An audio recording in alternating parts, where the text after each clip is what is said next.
आगु आसूची रज रजरे तो समस्त घरे पोड़पिठा बनी थाए। आज बनैबा चाउल रे अति सहजरे पोड़पिठा देखिपे पिठा को काटिके देखै नउची केते सुंदर लगुची। वीडियोटी भल लगिले लाइक शेयर सब्सक्राइब करिवे। नमस्कार, इतिश्री ओडिया किचन रे आपण समस्त को स्वागत। प्रथमे एई कप रे 2 कप नेजी अरुआ चाउल ग्राम रे जदि मापिबे 350 ग्राम रछि। आपण अरुआ चाउल बदल रे बासमती चाउल रो भी व्यवहार करि परिबे। एठी प्रथम ही चाउल को 7 रु 8 घंटा लानी बतुरे नहीं देखिपे चाउल पूरा गुंड हो जाउची। चाउल एठी बतुरी जाइची आकु साइड रे रखि दिथिबा। एबे किछि सामग्री नहीं फाळे नडिया को कोरी नहीं फाळे नडिया को छोट छोट खंड करी नहीं अलैच गुंड नहीं गोलमरिच गुंड नहीं किछि ड्राई फ्रूट्स नहीं काजू किशमिश। एठी चाउल जतिक नहीं गुड़ भी सेतिक नहीं 350 ग्राम रो। एबे जार नहीं चाउल को पकई नेली नड़िया को एथिरे मिसेकी बाटी नेबा। अल्प टिके पानी देकी चिकन करिकी बाटी नहीं। एबे गोटे बाउल रे रखि नेली। बाकी सबु चाउल को एमिति ही बाटी नहीं आगु साइड रे रखि देथिबा। कढ़ाई बसे नहीं अल्प टिके पानी दे नेली। गुड़ जो नहीं पकई नेली गोटे कप पानी पकई नेली मिसई नेबा। गुड़ को मेल्ट कर नबा। चाउल बाटिला बेले गोटे कप पानी देकी चाउल बाटी नेथिली। एबे गुड़ रे गोटे कप पानी पकई नेली। टोटाली मु 2 कप पानी रो यूज करची। एटी देखि परथबे गुड़ पूरा मेल्ट हे गलानी। गैस को ऑफ करि नबा। चाउल जो बाटी रखिथिले सेथिरे गुड़र पानी को पकई नेबा। व्हिस्कर साहाय्य रे भल से मिसई नेबा। चाउलर बटा को टिके बड़ जगह को काढी नेची ताहाले फेणीबा को सुविधा हबो। देखि परथबे मिसैला परे बहुत भल कलर आसी गला। एबे अलैच गुंड पकई नेबा गोलमरिच गुंड पकई नेबा। पुनी थरे भल से मिसई नेबा। एटी भल से मिसई नेची आको साइड रे रख दिथिबा।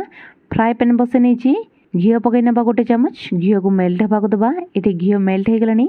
नड़िया जो छोट खंड नेथिले नड़िया को किछि समय भाजी नेबा। एठी 2 रे 3 मिनिट परे नड़िया भाजी हे जाइची। प्लेट को काढी नेबा। काजू को पकई नेबा। काजू को किछि समय भाजी नेबा।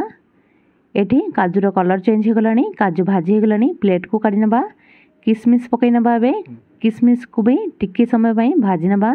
एठी किशमिश भाजी हे जाइची। प्लेट को काढी नेबा। एठी देखि परथबे सब को भाजी नेची प्लेट को काढी नेची। एबे एथिरे स्वाद अनुसार लूण अल्प टिके खाइबा सोडा पकईकी मिसई नेबा। खाइबा सोडा पकईबा द्वारा पूरा सॉफ्ट बनी थाए पोड़पिठा। केक टिन रे आज बनैबा। केक टिन रे 2 चम्मच घी पकई नेली। चारिआडे ब्रश द्वारा लगै नेबा। एठी हमरो केक टिन रेडी हो जाइची। चाउल जो बाटी रखिथिले पकई नेली। भाजी रखिथिबा नड़िया और ड्राई फ्रूट्स को पकई नेबा। एठी हमरो केक टिन रेडी हो जाइची। एबे कढ़ाई बसे नहीं यूज कर रखिथिबा लूण को पकई नेली। एमिति टिके खेली नेबा हाथ रे।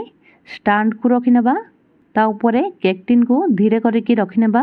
कवर कर नबा। लो टू मीडियम फ्लेम रे 15 रु 20 मिनिट पर्यंत कुक करबा। एठी 15 रु 20 मिनिट हे गलानी।